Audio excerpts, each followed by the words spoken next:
মুসলমানদের জন্য যেমন শুকরের মাংস হারাম, ঠিক তেমনি বাংলাদেশের জন্য নিষিদ্ধ আওয়ামী লীগ হারাম। বাংলাদেশের মানুষ মনে প্রাণে নিষিদ্ধ লীগকে ঘৃণা করে। আমাদের যে বিরোধী বন্ধুরা আছে এদের সাথে আওয়ামী লীগের অতীত পুরাতন প্রেম ছিল। নিষিদ্ধ লীগ যাদের আজকে মৃত্যুবার্ষিকী পালিত হচ্ছে সারা বাংলাদেশে, কিন্তু শোকের মাতম করার মতো আজকে তাদের লোক নাই, কারণ তাদের অপকর্মই তাদের কবর রচিত করেছে।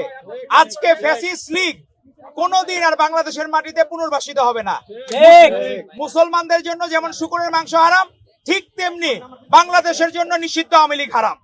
সেটা আমাদের মনে রাখতে হবে। আজকে দেখলাম অনেকের মধ্যেই বিভিন্ন ধরনের ইন্টেনশন। আজকে দেখলাম যে আমাদের সাংবাদিক বন্ধুদের উপর যারা কষ্ট করে গতকাল রাত থেকে সারা বাংলাদেশের সকল জায়গায় সতর্ক অবস্থানে ছিল বলেই, সাধারণ জনগণ সতর্ক অবস্থানে ছিল এবং নেতৃবৃন্দ সতর্ক অবস্থানে ছিল বলেই আজকে আর লীগ কোথাও খুঁজে পাওয়া যায় নাই। আজকে ঢাকা শহরের বিভিন্ন জায়গায় ঘুরে আজকে তখন এই যে আপনাদের এই 32 নম্বরের সামনে আসলাম, তখন এইখানেও দেখলাম কোনো এদের ছিটে ফোটা নাই, কারণ বাংলাদেশের মানুষ মনে প্রাণে নিষিদ্ধ লীগকে ঘৃণা করে এবং আর কোনোদিন নিষিদ্ধ লীগ পুনর্বাসিত হওয়ার সুযোগ নাই। কিন্তু সমস্যা হইলো আরেক জায়গায়। আমাদের যে বিরোধী বন্ধুরা আছে এদের সাথে আওয়ামী লীগের অতীত পুরাতন প্রেম ছিল। সেই 86 সালে যখন জাতীয় বেঈমান হিসাবে স্বীকৃত হয়েছিল এই আওয়ামী লীগ আর জামাত ইসলামী একসাথে ইলেকশনে গিয়েছিল, কিন্তু সেই দিন আমাদের আপসহীন দেশনেত্রী বেগম খালেদা জিয়া আপোষ করেন নাই। আপোষ করেছিল এই জামায়াত ইসলামী এবং নিষিদ্ধ আওয়ামী লীগ। আজকে তাদের সেই পুরাতন প্রেম আবার জাগ্রত হয়েছে। আজকে তারা সাংবাদিক বন্ধুদেরকে হামলা করছে নিষিদ্ধ লীগ ট্যাগ দিয়ে। আমরা এর তীব্র নিন্দা ও প্রতিবাদ জানাই, কারণ আমরা দেখলাম সাংবাদিক বন্ধুরা তারা প্রশ্ন করবেই, খুবই স্বাভাবিক বিষয়। আপনার ফ্যাসিজমের সময় কি ছিল? সাংবাদিক বন্ধুরা মন মতো প্রশ্ন করত। লীগের নেতারা, নিষিদ্ধ লীগের নেতারা যে প্রশ্ন পছন্দ করত সেই প্রশ্নই করত, তোষামোদি করত। আপনারা মনে রাখতে হবে, তোষামোদি সবসময় নিষিদ্ধ হাসিনা, ফ্যাসিস্ট হাসিনাকে জিজ্ঞেস করছিল না যে ওই যে রাজাকারের নাতিপুতিরা চাকরি পাবে কিনা। এই আপনি যদি তোষামোদি রাজনীতি পছন্দ করেন তাহলে কিন্তু ফ্যাসিস্ট লীগের মতো আপনাদেরও পতন হবে। নন ইনভার্টার এসির দামে ঘরে আনুন বিদ্যুৎ সাশ্রয়ী ইনভার্টার এসি। এখন 1.5 ton my one inverter AC মাত্র 48,900 টাকা পাওয়া যাচ্ছে মিনিস্টার শোরুমে। আপনারা প্রত্যেকটা জায়গায় দেখবেন প্রশ্ন যদি বানায় দেয় সাংবাদিক বন্ধুরা, তাহলে আপনি মজায় মজায় আপনি প্রশ্নের উত্তর দেবেন, মনে করবেন হিরো হয়ে গেছেন। সত্যিকারের হিরো ইলেকশনে 12ই ফেব্রুয়ারি বাংলাদেশের জনগণ বিচার করেছে, বিবেচনা করেছে। বাংলাদেশের সত্যিকার জনগণের হিরো হচ্ছেন মাননীয় প্রধানমন্ত্রী জনাব তারেক রহমান। এর বাইরে আর কোনো হিরো নাই। এখন অনেকে কপি করার চেষ্টা করে। আমরা দেখলাম সবার আগে বাংলাদেশ বাসের আদলে অনেক কিছু করার চেষ্টা করে। আপনারা ভালোটা নেন না কেন?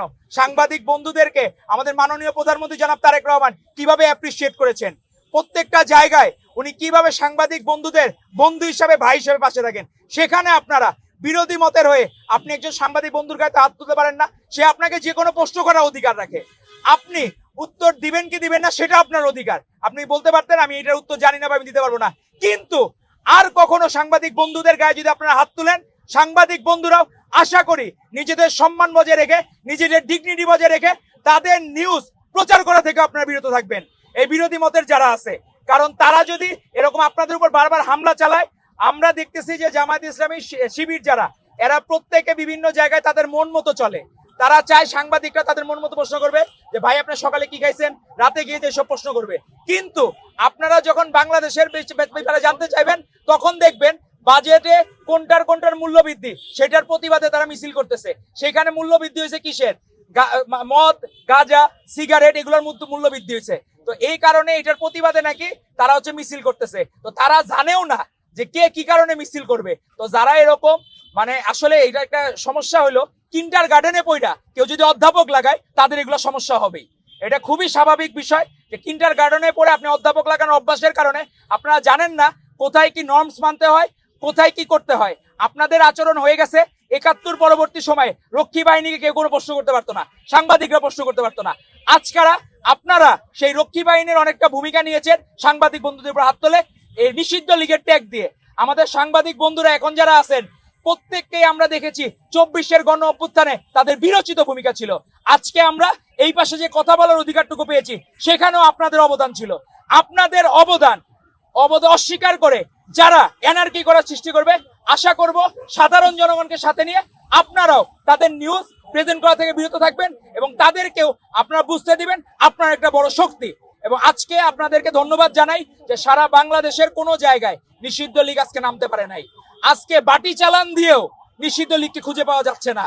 এজন্য এখন থেকে যে শুরু হইলো আজকের এদের প্রতিষ্ঠা বার্ষিকীর জায়গায় আজকে থেকে যে মৃত্যুবার্ষিকী, শাহাদাত বার্ষিকী, ভবিষ্যতে যতদিন বাংলাদেশ থাকবে ততদিন এদের শাহাদাত বার্ষিকী, মৃত্যুবার্ষিকী পালতে হবে 23শে জুন। ধন্যবাদ আপনাদের।